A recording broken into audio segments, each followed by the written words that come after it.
Hi, welcome back to Live Love Piano by Kristina Lee. This is the third video on piano technique. We're gonna just start out by doing a very quick review. I'm not gonna really talk about it because if you haven't watched it, you should just watch those videos first or after you watch this video.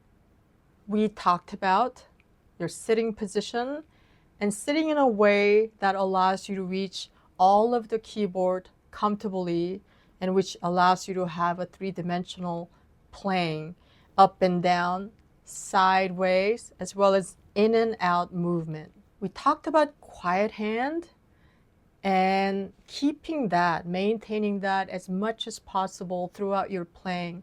You start that way and you might reach or you might stretch, but you want to always come back to that quiet hand, which is what allows you to release tension, prevents injury, and it allows you to play better and play with beautiful sound.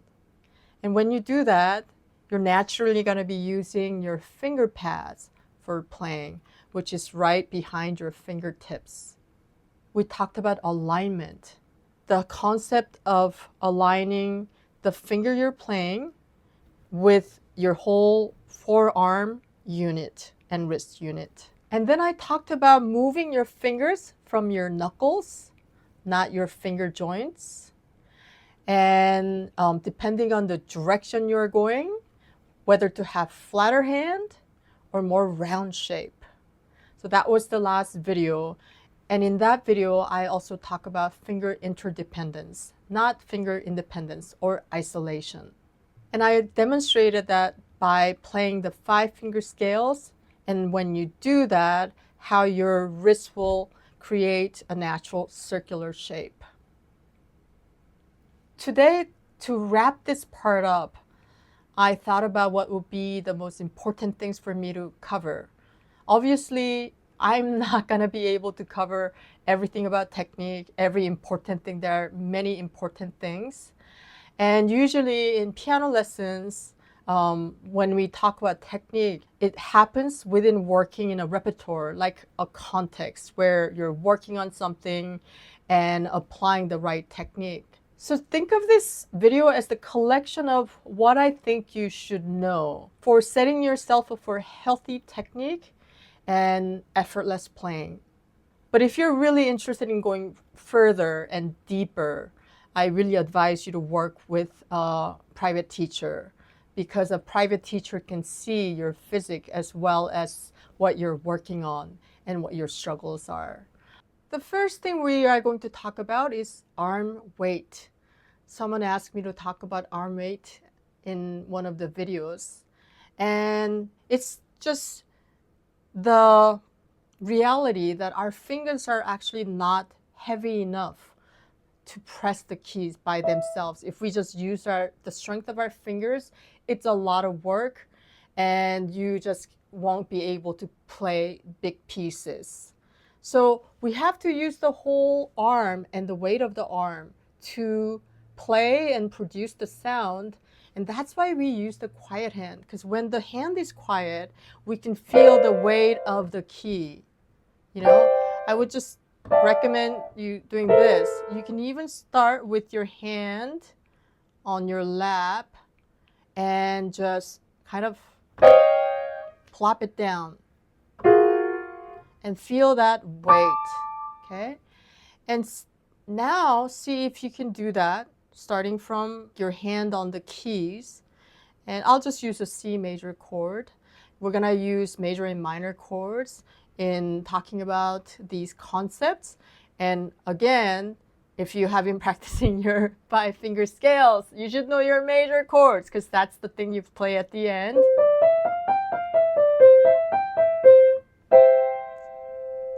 And making that into a minor chord then becomes quite easy, because you're just gonna make that middle note or third note half step lower. We can also say that we flat the third note. So this is going to be minor. That's C minor, okay? I'm going to use just major right now. So I'm just going to lift my hand and feel the weight of my arm.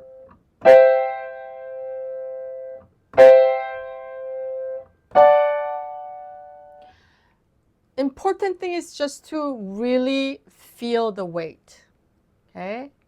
And even when you're playing single notes, you don't want to be just like isolated finger movement. You want to feel the weight and the support of your forearm. Your upper arm is quiet. There shouldn't be tension, and it shouldn't be trying to help out. You just want it to just hang there, rest as much as possible. It will like open up if you're moving your hand laterally a lot, but otherwise it should be staying quiet. The thumbnail title of this video is Attack, Throw, and Release, because we are going to address those parts of playing the piano. Attack, which is very unfortunate name for music that's so beautiful and an instrument that is so beautiful, is the sound producing point of your playing. So that's attack. When you start the sound, that's attack, right? So we talked about arm weight, but there is one more thing when you are producing the sound that you have to do, and that's a preparatory motion. Now, preparatory motion, what is that?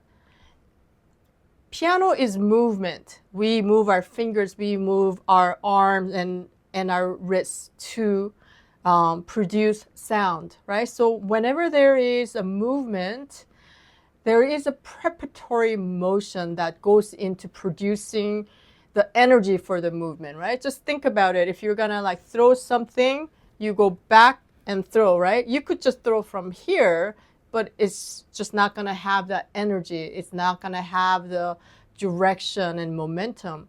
So in a small, much more small scale, we're doing that all the time on the piano, right? So if I'm doing C major chord, instead of just going down, there's a little bit of that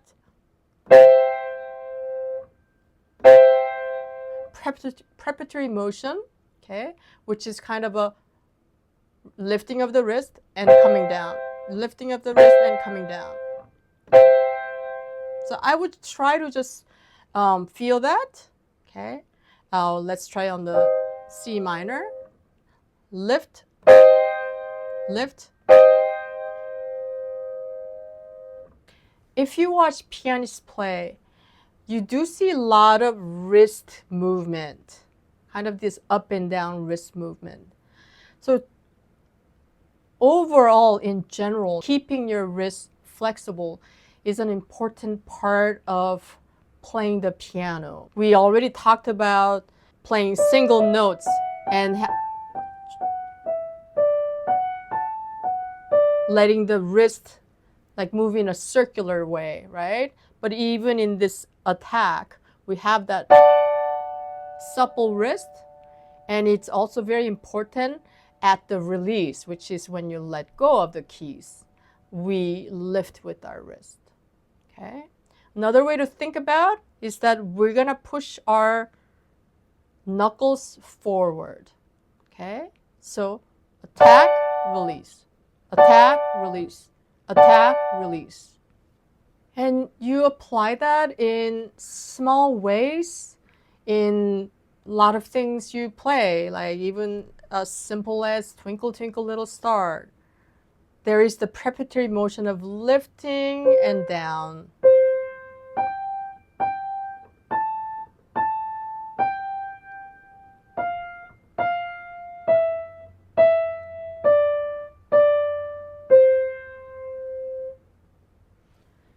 So we talked about attack and release and preparatory motion that goes into before you start playing the piano. Hi, this is Kristina. If you haven't subscribed to this channel yet, I would love for you to subscribe. And if you like my teaching, please check out my course, Simple and Beautiful Piano for Adult Beginners. Another important technique that's talked about a lot is rotation. Now, rotation is this movement. You can just keep your arm in front of you and you can move it like move your hand towards the floor, or if you're out here, you can think of it as it's almost like opening a doorknob motion. So this motion helps us to move laterally. And it's a motion that happens between when we play the fingers too.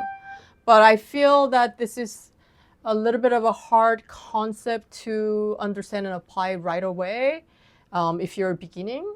A very simple way to feel this motion and understand this motion is to rock between 1 and 5 of your fingers. Okay, so let's say we're gonna put our hands in a E flat major position.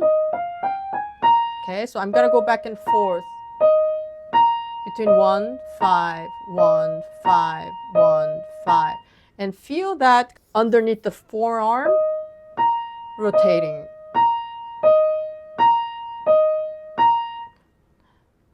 Now I'm in a F major position. I'll do F minor actually. You can go 1, 5, 1, 5, 1, 5. Okay, and you can try 1, 5, 2, 5, 3, 5.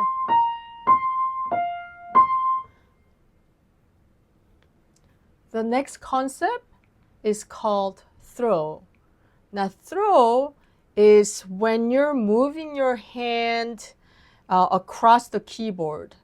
And when we do that, we use our thumb to move our hand. For example, if we're doing an arpeggio, and we're gonna start from here, okay? And I'm gonna go like 3 octaves.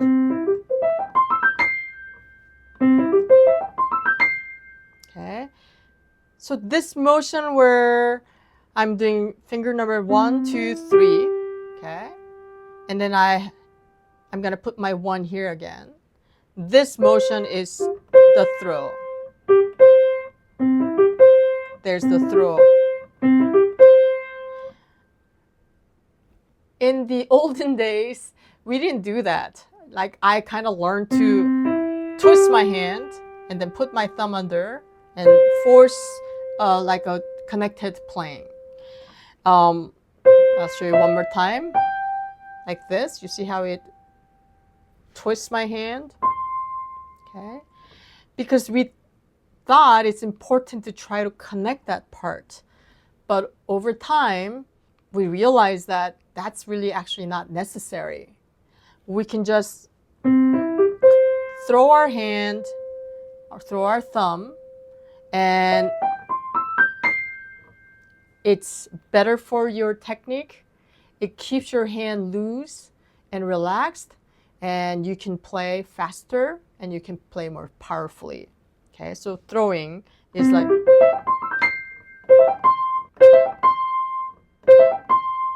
okay. We also do that when we do our scales.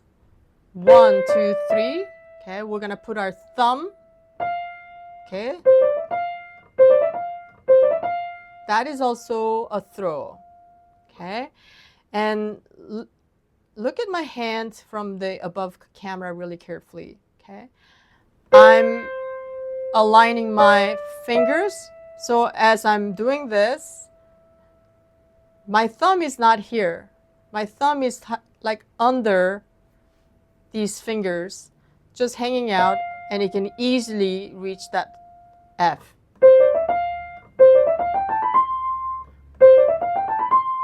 Okay, so that's the concept of throw. The last concept I want to talk about is repeated notes. So when students play the piano, they think of it as you're pressing the key. Like, I gotta press my key. But actually, a lot of times, it's really helpful to think of it as you're taking the sound out. And for something like a repeated note, instead of pressing in, think about taking it out, more bouncy action. Okay. Fred Karpov of Entrada Piano talks about this as a knocking motion. If we're to knock on something quickly, this slows you down, but if you go, let it bounce on a flat surface, you gain this lightness, but also speed. And you want to use that kind of motion on repeated notes as well. So I'm going to use my 3 to demonstrate.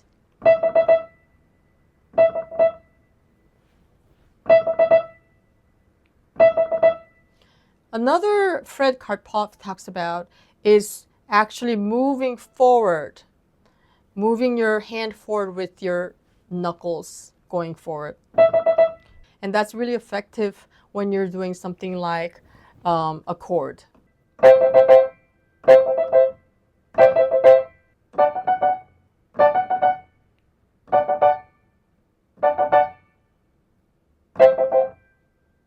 So these are some of my thoughts as we wrap up piano technique series. And I will be starting a new series in my next video. I think it's going to be about rhythm, and I'm really excited.